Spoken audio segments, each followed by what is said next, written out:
Good morning and welcome to the virtual home of the Calgary Unitarians. Whoever you are, whomever you love, wherever you are on your journey of faith or search for meaning, welcome.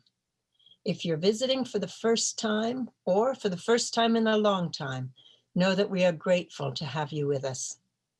We come together in beloved community to grow in wisdom, welcome and deepen relationships, and act for a just and sustainable world.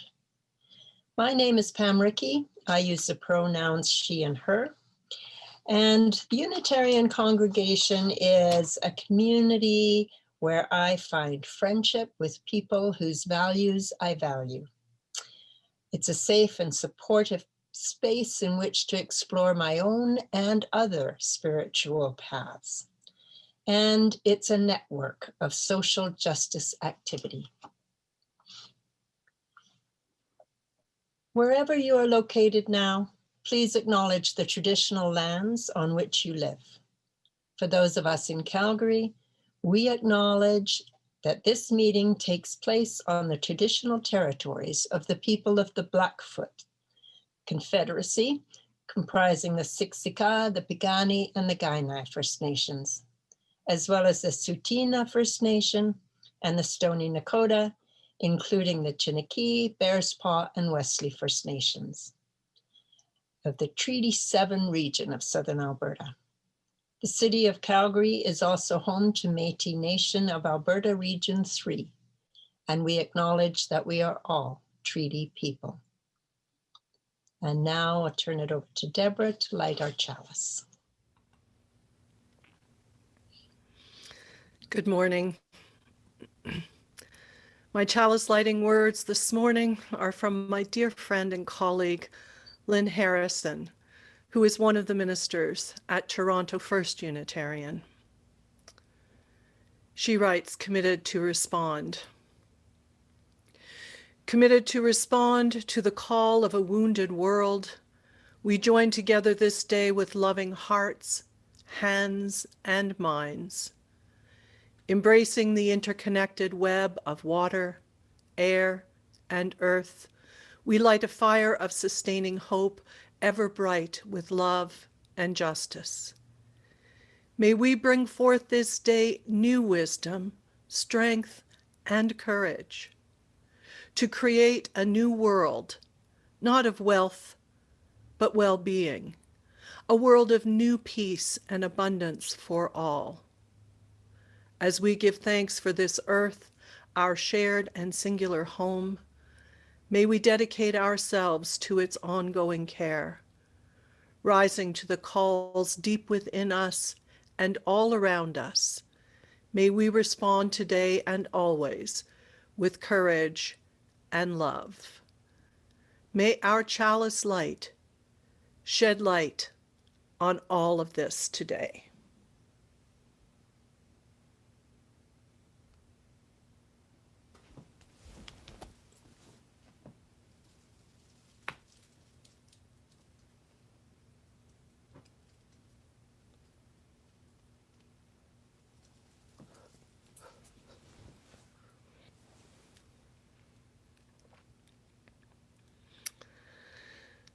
Welcome to this virtual space wherever you may be. Welcome here with your whole self, the parts that are raw and exposed, feeling weary and anxious. Welcome the part that is beaming with joy, the part that is seeking truth, the new, the possible. Come into this place, open your heart, lay down your burdens, lift up your hope for something new to happen. Come into this space with fellow travelers on the journey, some new faces and others familiar, and all welcoming you here, now to this moment. And we come together with deep gratitude for your presence here today, and appreciation for the many who make this possible. And believe me, it does take many. Our AV crew this morning, Hendrik, and welcome Daria, her first time and Bob, who patiently edits and posts the recording for later viewing.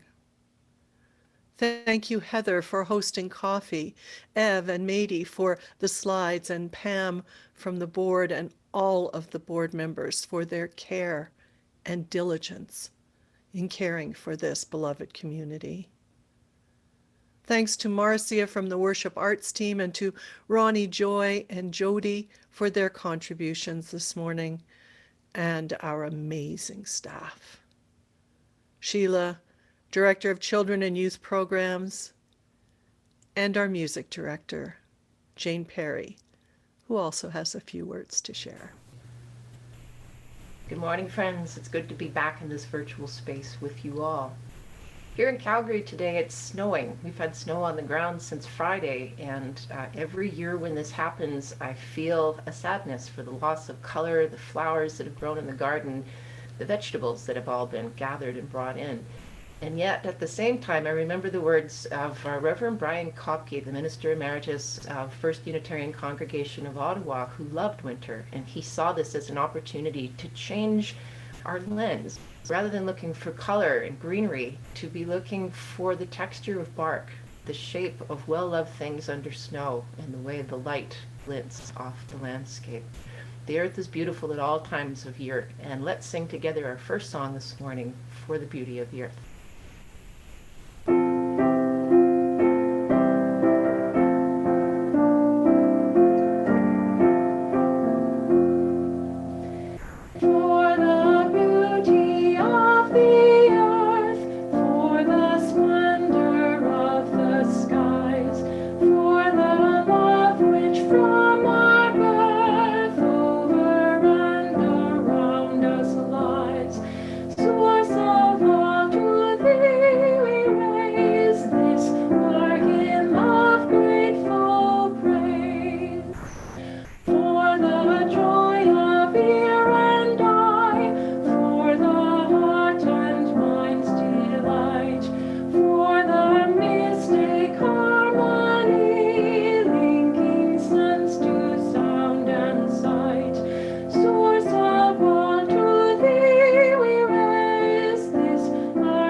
Good morning, everyone, on this lovely snowy winter day. I liked what Jane had to say about seeing the beauty in every season.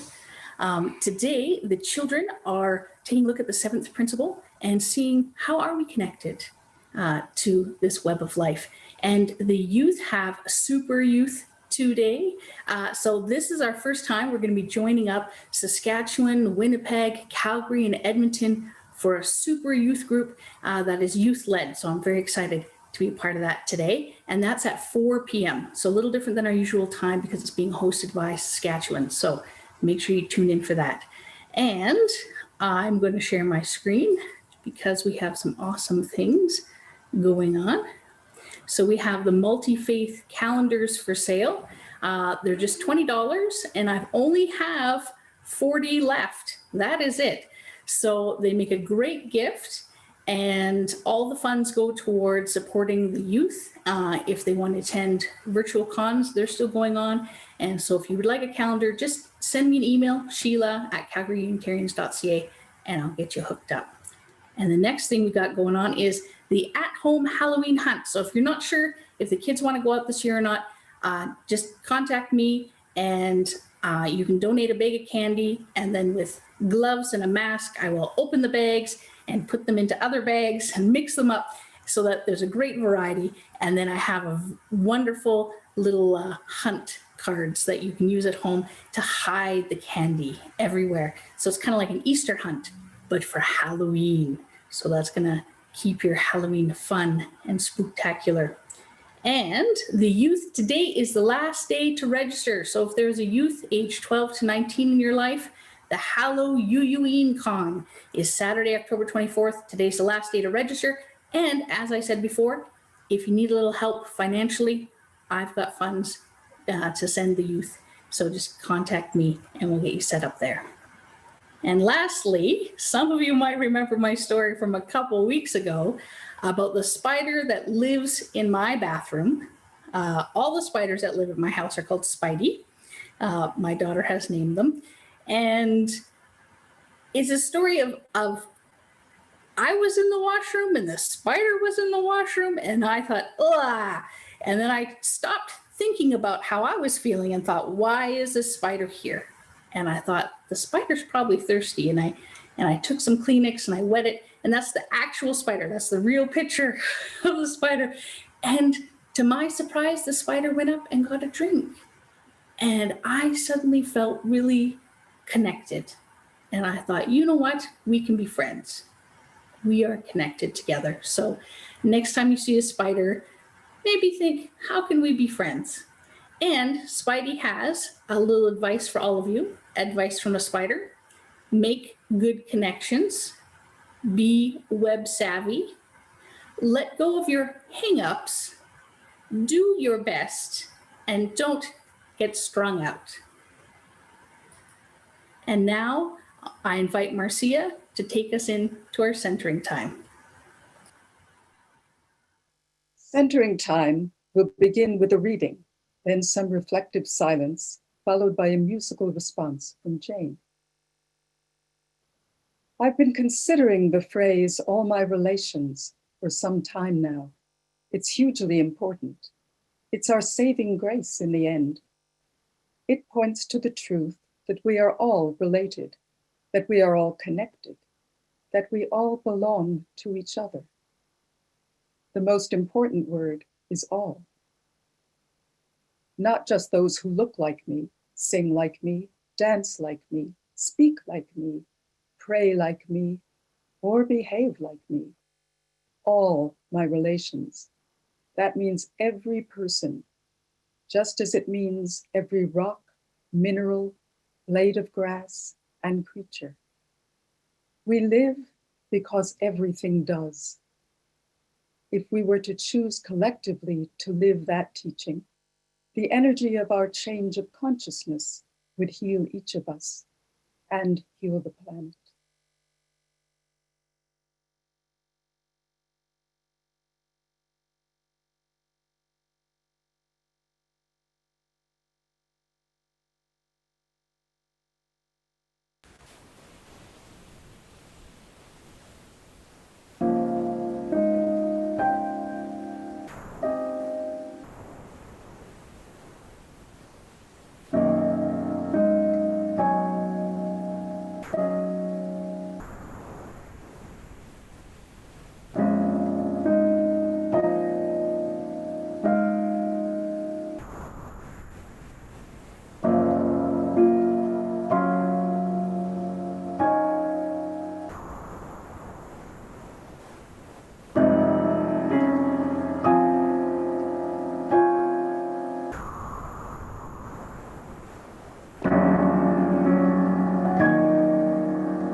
Let us take a few moments to tend the bonds of care and compassion, to pause in our busyness to reflect on the joys, concerns, and milestones in our own lives, the life of the community, and the world beyond. For we understand we are part of a vast interconnected web of existence.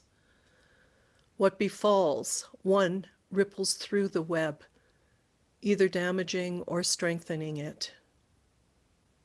May our actions and intention always be its strengthening. Today, our global candle is for all who are struggling of every species and environment. All those in the midst of flood or fire, drought or loss of habitat. Let us hold in our thoughts compassion for all beings. The two and four-legged, the flying, the swimming and crawling, those with roots and those that flow, and the earth itself, as I light our global candle.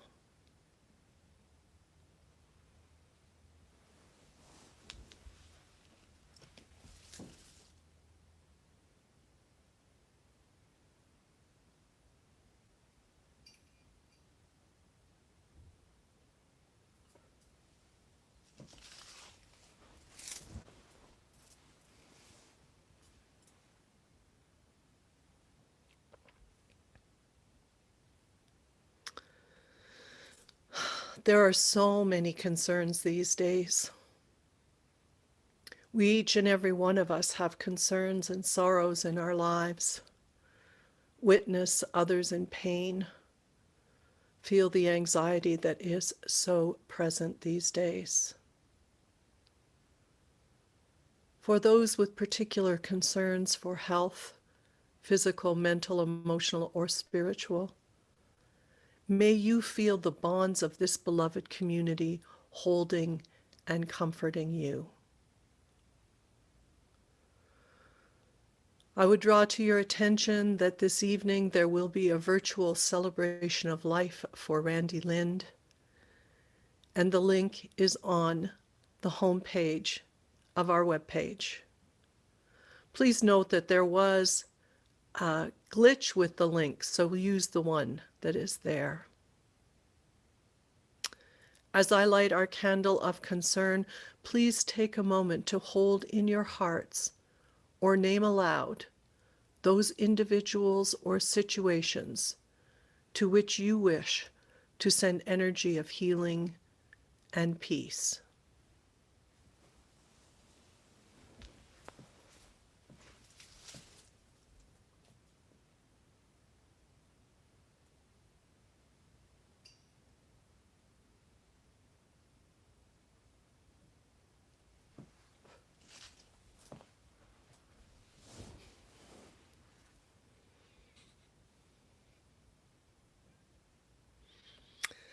Always joy abides.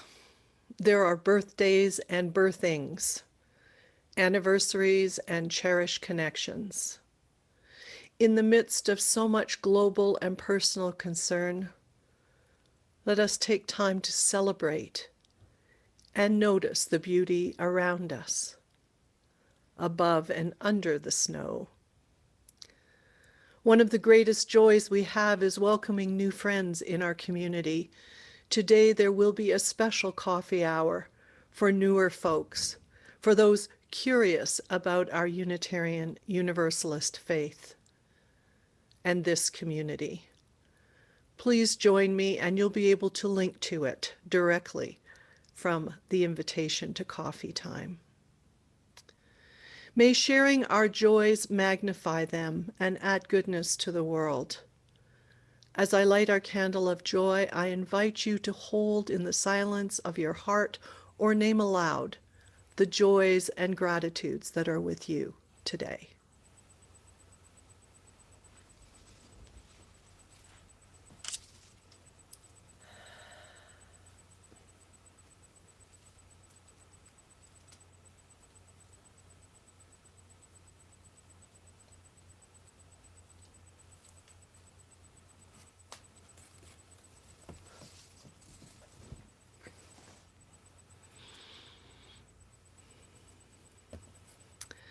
A gift of this virtual time has been the inclusion of the members' moment, a chance to get to know each other more personally.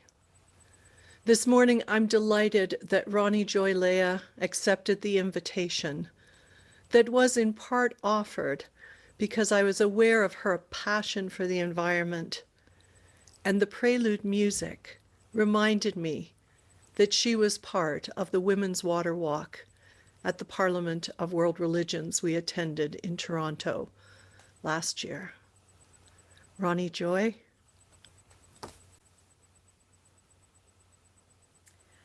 Good morning. I'm just delighted to be here.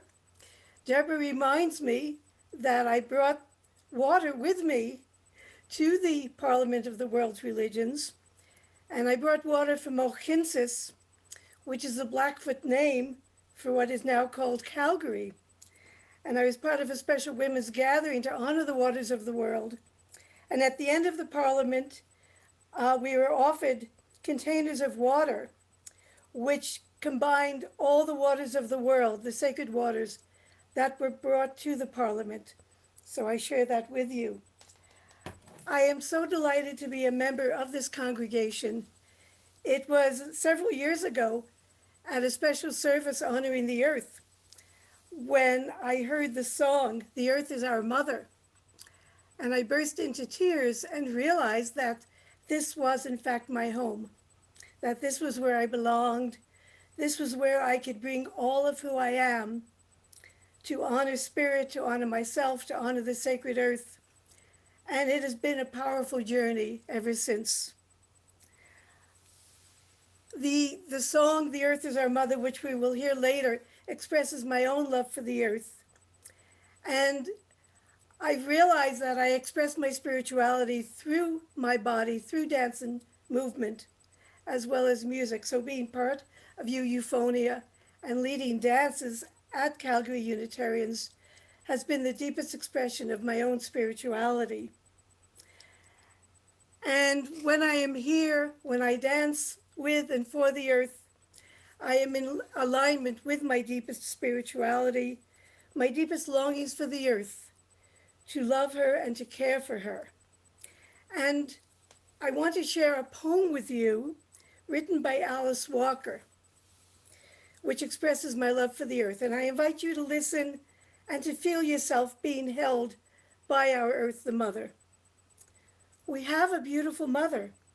Her hills are buffaloes, her buffaloes hills. We have a beautiful mother. Her oceans are wombs, her wombs oceans. We have a beautiful mother. Her teeth, the white stones at the edge of the water. The summer grasses, her plentiful hair. We have a beautiful mother. Her green lap immense, her brown embrace eternal, her blue body, everything we know. I invite you to take a moment and to breathe this into your being and to imagine yourself resting in the embrace of the mother.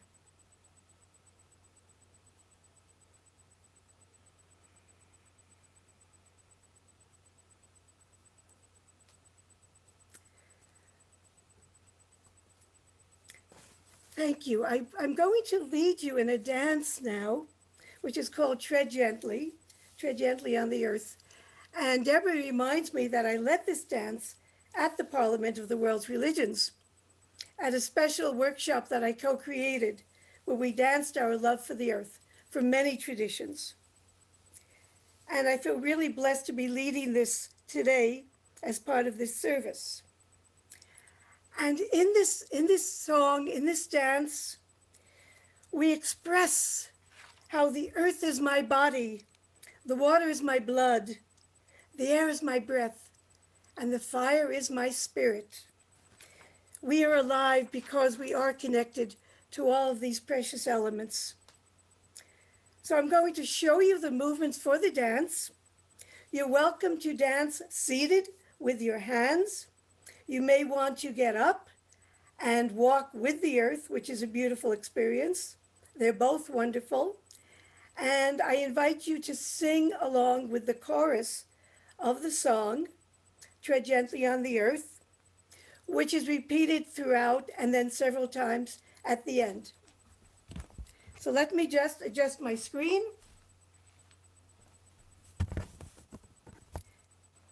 And I realize this may be a little blurry. The first part, you will have your hands facing the earth and either seated or walking. Just reflect that beautiful earth energy. The second part is breathe gently of the air. Take a deep breath and just raise your arms and connect with the sky, with the air. The third part is lie gently in the water. However you wish to draw a beautiful movement as if your hands are pulling through the water. And the last part, touch gently to the fire, the sun, the energy which brings all life. 2 steps or reaching toward the camera, toward the center, and then bringing that energy back into your heart. Thank you. We will now go to the video of the dance, which will be much less blurry. And I look forward to sharing the dance with you. Thank you very much.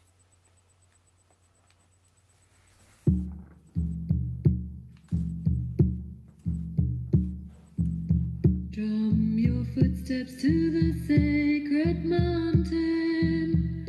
Lay down on the bleeding earth and sigh.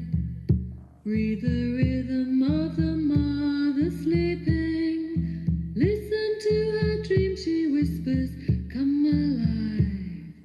Tread gently on the earth. Breathe gently of the air. Lie gently in the water. Touch gently to the fire. She bears the scars of our fears and our follies. The dark night hovers and the world sits blind. But the waters flow, the moon is singing. Daughter winds are gathering and hope is high. Tread gently on the earth. Breathe gently of the air. Lie gently in the water. Touch gently to the fire. You were born of her, she gave you being. She healed your body and brought your soul fire. As the mother wakes, we must awaken with her. We will fade away if we let her die. Tread gently on the earth. Breathe gently of the air. Lie gently in the water. Touch gently to the fire. Tread gently on the earth. Breathe gently of the air. Lie gently in the water. Touch gently to the fire. Tread gently on the earth. Breathe gently of the air.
Feeling so grounded, feeling so connected. Thank you, Ronnie Joy.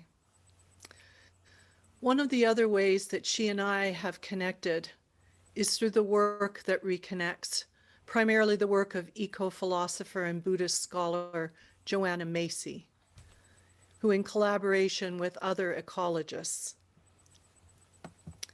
In a recent op-ed, Joanna Macy introduces the Bardo, the Tibetan Buddhist concept of a gap between worlds where transition is possible. As the pandemic reveals ongoing collapse and holds a mirror to our collective ills, she writes, "We have the opportunity to step into a space of reimagining." And I quote from that op-ed. "We are in a space without a map, with the likelihood of economic collapse and climate catastrophe looming. It feels like we are on shifting ground where old habits and old scenarios no longer apply." In Tibetan Buddhism, such a space or gap between known worlds is called a bardo. It is frightening. It is also a place of potential transformation. As you enter the bardo, there facing you is the Buddha, Akshobhye.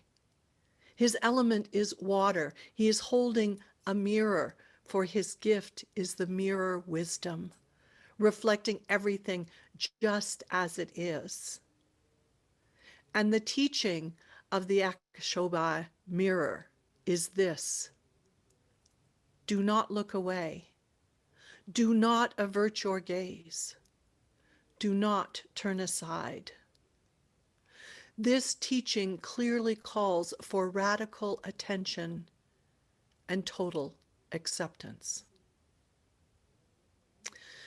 One of the things that I have long appreciated about Joanna Macy's work is the intention to acknowledge the pain and the anxiety of our times and yet not be paralyzed by it. The recognition of the amount of energy it takes to sustain disregard or denial is called to attention, and her work seeks to gather that energy, release it when we are willing to recognize the pain and then to utilize it to be agents of change.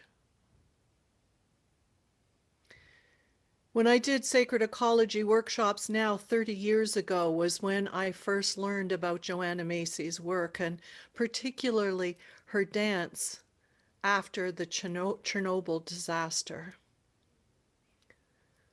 And so I just appreciate so much Ronnie Joy offering the dance today that took me back to that remembering. There can be no doubt that we are in a historical time of transition that requires us to attend to the realities and contribute to the transformation. As we talk about interdependence, I so appreciate here the notion of interbeing. It is the suggested replacement for the verb to be and was coined by Vietnamese Buddhist monk and scholar Thich Nhat Hanh. It means to interdependently coexist. The meaning of interbeing recognizes the dependence of any one person or thing as to all other people and objects. To quote Thich Nhat Hanh, and slightly edited for inclusive language, not only is no one an island, but rather their interbeing is shared with the plants and animals they eat, the people who make their clothes and food, the people who populate their home, the country and the very world they perceive, the insects that pollinate the trees, that yield fruit, shade them from the sun, and provide lumber for their homes. This idea of interbeing, of profound connectedness. is just such a good one to hold on to and articulates the seventh principle of our faith. There is and continues to be in my life gratitude for Joanna Macy's work that reconnects. And another dimension is the connection made with others who are also struggling and acting on behalf of the web. One of these connections for me is with Jody Lammerman. She and her business partner last December held an event in our building to gather together people in Calgary doing the work that reconnects. Ronnie Joy was one of the co-facilitators, and I was very fortunate to be offered an opportunity to facilitate part as well. To be in a room with people who are working with that intention, but also acknowledging the pain and the challenge, feeds my heart and inspires me to act. And so I am delighted that Jody accepted my invitation to share a little as well. Jody? Thank you so much for the invitation, Deborah. And as Deborah alluded to a little bit, I co-founded an organization called Refugia Retreats, which offers facilitation around the intersections of ecology, justice, and contemplative practice. And I'm just really delighted to be able to tell you a bit of my story today. So, quite a few years ago, my partner Chris and I drove down to Utah to go camping for 2 weeks. Towards the end of the trip, we went to a small national park named Arches. The immense sandstone arches in the park have been carved away through years of erosion and the impacts of the nearby Colorado River. And what's been left behind is like just so breathtaking. Chris and I were lucky enough to get a campsite right in the middle of the small campground in the park during the first night of the Perseid meteor shower. Nestled between high red sandstone bluffs, we watched as the day faded into night. And as the night grew darker and darker, and what seemed like a million stars began to appear, so did the Milky Way, and it streaked its way across the sky. And then the meteor shower began, and I was in awe. And then the next day, the following morning, as we were leaving the park, we slowly wound the curvy road to the park's entrance. The road was quiet, and the pink golden sun was just skimming the tops of the high grasses on either side of the road. When suddenly, across the road scurried a creature. He was short, with long hair and an awkward gait, and his coloring was kind of like a rainbow calico. Chris slowed the car, and both of us peered out the passenger window, trying to decide what the animal might be. And then it turned and it looked at us. And the creature had a white stripe starting in the middle of his nose and going up his head. And as he turned to look at us, the badger and I made eye contact. It was only for a moment, but it was long enough that I gasped very loudly. And somehow that moment felt really significant to me. It somehow felt sacred, as though the badger and I had shared something, as though for a moment we'd peered into each other's soul. And then the moment was over and the spell was broken, and the badger went on his way, and we rolled up the window and we went on ours. But I thought about that moment for a really long time. I still think about it quite a bit. Both that encounter with the badger and that time in Arches was a really special time for me. It felt like a time where I was truly listening and encountering something that I didn't have language for yet, in a way that made me feel really connected to the planet that we live on. When speaking about the more than human world, eco-theologian Sally McFaig says, when we lock eyes, something happens. We become two subjects, not just subject and object. Growing up, the culture that I was raised in taught me that we as humans and that humanity in general was the subject of reality. And therefore, the non-human and the more than human worlds were understood to be an object and thus objectified. Sally McFaig posits that objects are things that others can change as they please with no consequences, while subjects both affect others and are affected by others. She makes the case for seeing the relationship between the more than human world and the human world as a relationship of subject to subject instead of subject to object. It's easy to other something or to see something as being an object when you're separate from it, when you're disconnected from it, when you don't know it.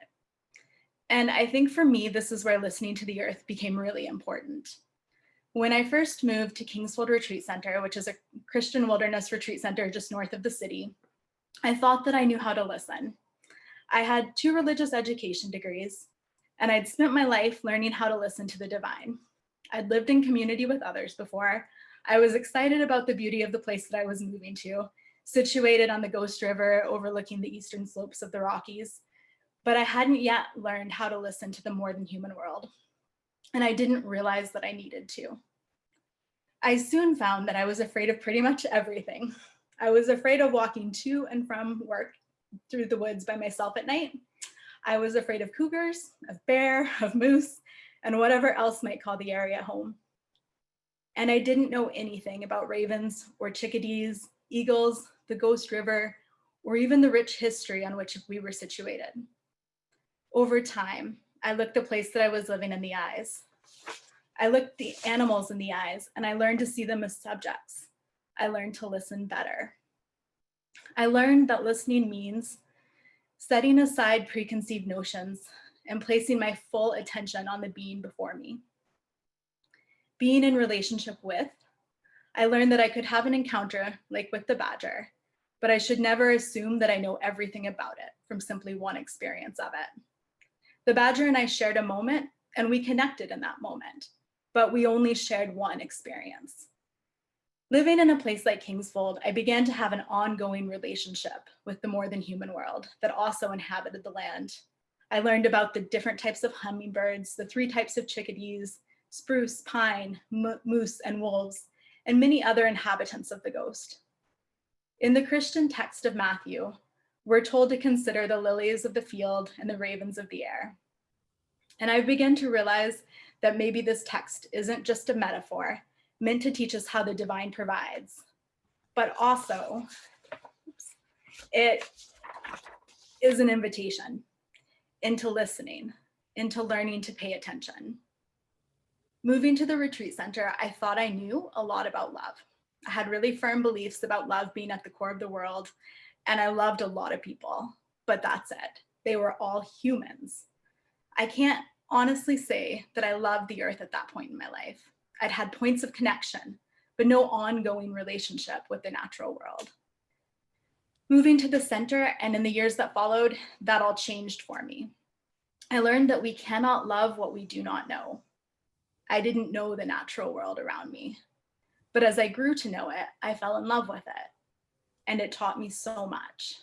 In order to learn and in order to listen, I had to let my world expand. I had to come with humility, full attention, and openness. I had to come into relationship with it, to look it in the eyes, and to be willing to be taught by it, to see it as a subject. In her book, Braiding Sweetgrass, Potawatomi botanist Robin Wall Kimmer says this: paying attention acknowledges that we have something to learn from intelligences other than our own.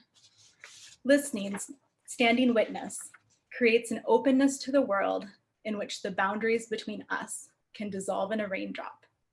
The drop swells on the tip of a cedar, and I catch it on my tongue like a blessing. I want to invite us to look for ways to listen with humility, with full attention, and with openness to both the human and more than human worlds around us. And when we do, may we both learn from them, be in relationship with them, and see them as sacred. Please join us now in singing "The Earth is Our Mother."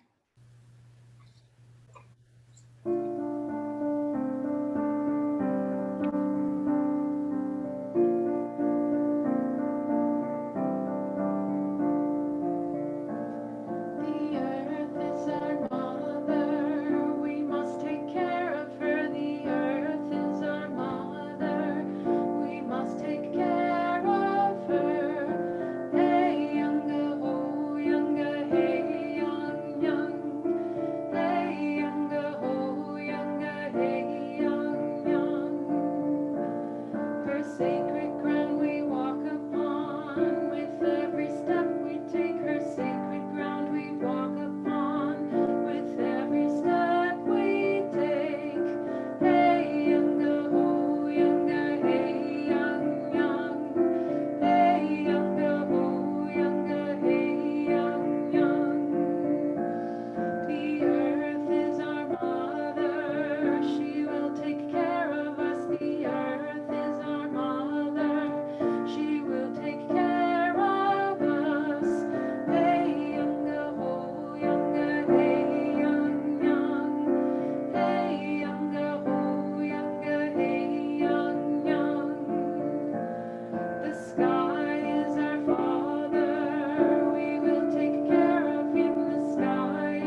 Imagine a spider web.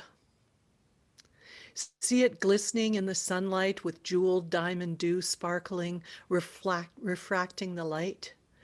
A masterpiece of many strands, pulsating in unison at the mere rustle of a breeze.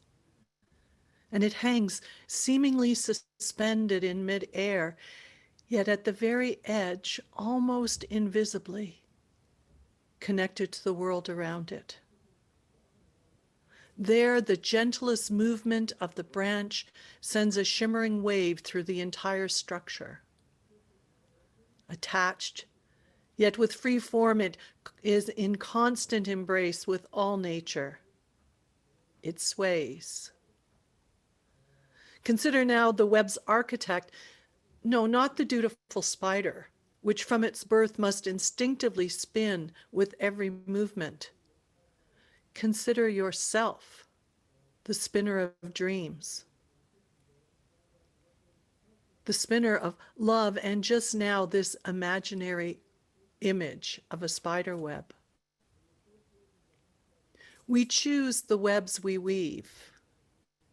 In these last moments, some chose the image I described, others did not, and still others just lost interest along the way. Whatever your choice, it was an amazing example of the complicated creativity which is the interdependent web of existence. This is an image I have often pondered. I see the webs that we weave as a web upon a web. Each person here is a junction point on the spider's web, on that universal web. Each of us is connected like the silken choice of being here this morning. Each of those junction points is connected in more than one dimension, as our own web of creation spins out from that universal web. There are junctions at every relationship with other people, with memories, with nature, with thought, with the badger or whoever we might have locked eyes with.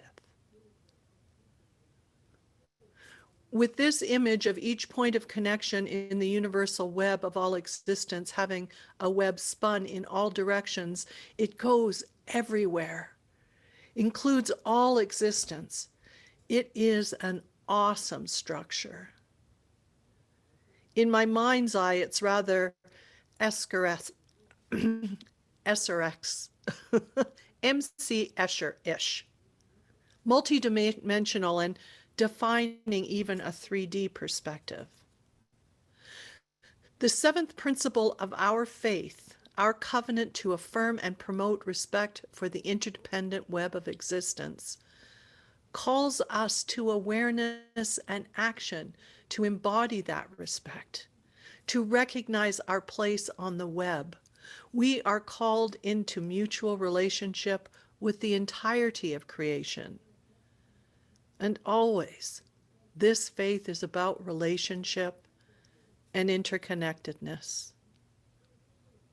We are called to respect this web. Does this mean we are to revere it by passively accepting its wonder? There are parts of the web that disturb me. Environmental destruction, poorly woven balances of power, the brittleness of the silk that connects nations, race, and religions are all disquieting. And what troubles me most is the weakness of the web between people. The silk, unthinkingly spun by a spider, has a tensile strength second only to that of fused quartz. Not so sometimes the ties we have with each other. I can visualize and accept the interdependent web of existence, but what Unitarian philosopher Ralph Waldo Emerson called the divine spark in me summons my dissatisfaction as well. Respect for the web must go beyond passive appreciation to active, purposeful participation. Interesting that the Latin roots of the word respect encourages activity. Those roots are to relook, to reconsider, and this harkens back to holding up that mirror of reality that Joanna Macy talked about. To respect the interdependent web of existence is to look at it again and again, and possibly to tinker a bit, daring to do some reweaving in different patterns. The more I learn or realize about weaknesses in the web, the greater our responsibility to add a silken thread. Every action participated in that has an overall intention of being for the greatest good will have an impact beyond what we can calculate or imagine. Strength comes from action, and every little bit makes a difference. Silken threads are spun with every act of kindness. Smiling at a neighbor spins, feeding the birds counts, refraining from your own impulse to kill and by showing a spider the way out counts. Thanking a family member for an ordinary contribution to daily life counts. As part of the human community, any positive act, anything made counts to improve life for all and strengthens that interdependent web. People choose when they are going to spin their silken web, and that means we sometimes wander about on the surface without adding to the mesh. If we do too much of this, we can forget that we are also spinners and find ourselves holding on for dear life when all that is really required are a few strands on which to be supported. The spider, whose life consists of spinning, makes no choice. It spins whenever it moves. Never is it without an anchor. Sometimes a spider will take an enormous risk and cast itself out to the wind. Placing itself as high as possible, the creature will spin a fine silk which is swept up by the breeze. When enough is aloft, the spider will let go of its root and fly through the air. Some have made it incredibly significant distances. Yet no matter how far they go, spiders spin as they fly, casting out a draggling fastened to their starting point on which they can return. This fact about spiders suggests that our active respect for the interdependent web of existence may dare the heights of change and must always be anchored in a safe home. This is where our religious community becomes so important. By choice and by chance, our lives are constantly caught up in change. Living life means movement from place to place for work, for pleasure. Relationship situations change, the cycles keep turning. Always we are part of change, and now at this time in history, more than ever. May we have eyes wide open, minds willing to understand, hearts filled with compassion, and hands willing to contribute to goodness. May we be never daunted by what is before us, embracing both the realities of our time and the hope and the imagination of possibilities. May we have the wisdom to survive and for all to survive. Blessed be, and I invite you into our responsive reading, The Wisdom to Survive, words from Wendell Berry. And Marcia will join me. I invite those who are under 50 to join me in the solid text, and those 50 plus to join Marcia in the italicized.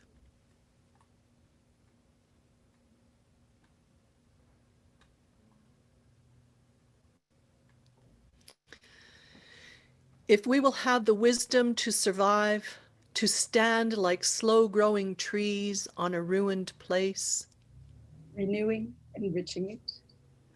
If we will make our seasons welcome here, asking not too much of earth or heaven, And a long time after we are dead, the lives our lives prepare will live here. their houses strongly placed on the valley sides, Fields and gardens rich in the windows, the river will run clear as we will never know it. and over it bird song like a canopy. On the levels of the hills will be green meadows, stock bells in noon shade. On the steeps where greed and ignorance cut down the old forest, An old forest will stand, its rich leaf fall drifting on its roots. the veins of forgotten springs will have opened. Families will be singing in the fields. In their voices, they will hear a music risen out of the ground. They will take nothing from the ground. They will not return, whatever the grief at parting. Memory, native to this valley, will spread over it like a grove, and memory will grow into legend, legend into song, song into sacrament. The abundance of this place, the songs of its people and its birds, will be health and wisdom and indwelling light. This is no paradisal dream. Its hardship is its possibility. And as we reflect on this incredible abundance, I invite Pam Rickey to offer a few words. When we are gathered together in person, we take time for a tangible expression of gratitude for this community by passing the offering baskets. Today, in our virtual services, we offer each other the opportunity to reflect on the value of this community in our lives, especially now.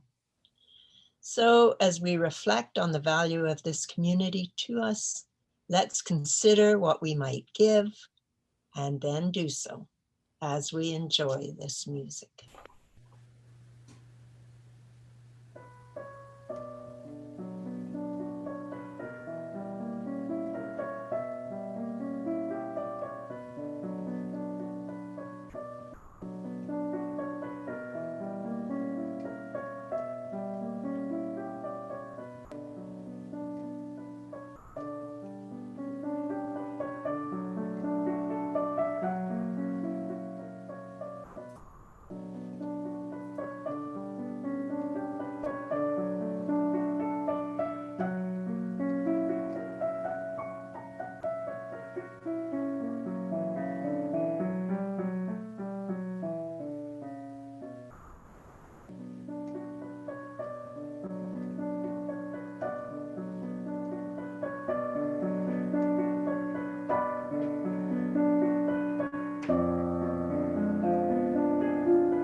Now, our closing words.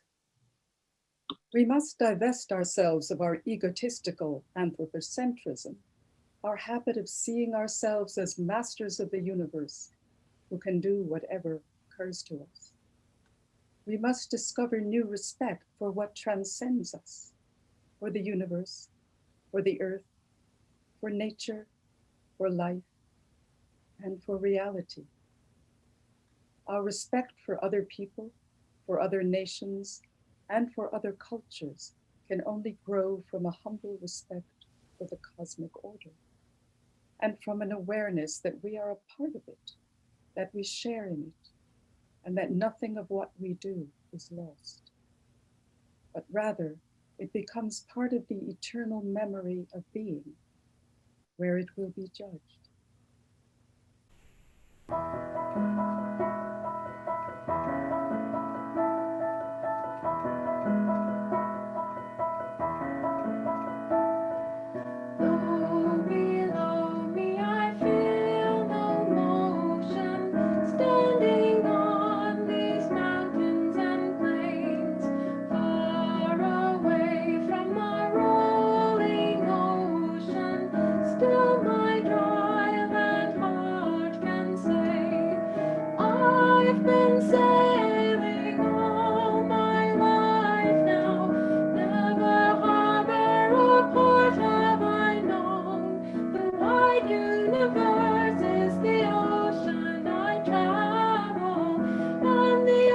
earth is my blue boat.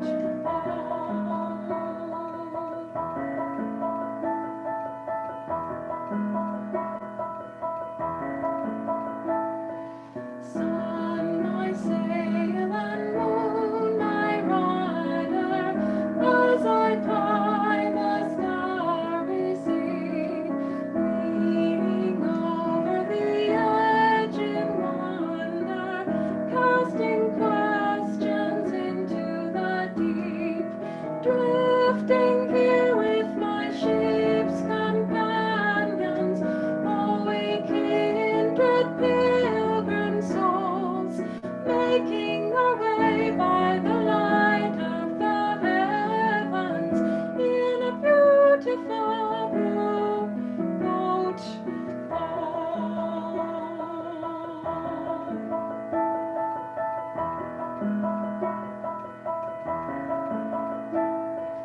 I give thanks to the waves upholding me, hail the great wind surging beyond, preach the infinite sea before me, sing the sky my sailor song.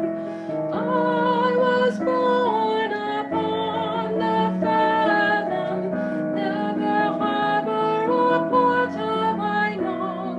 The wide universe is the ocean I travel, and the earth is my blue boat.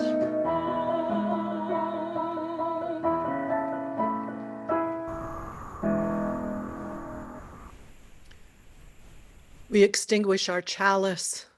We take the warmth of this community, the insights from our time together with us as we spin our threads into the world for goodness and for compassion.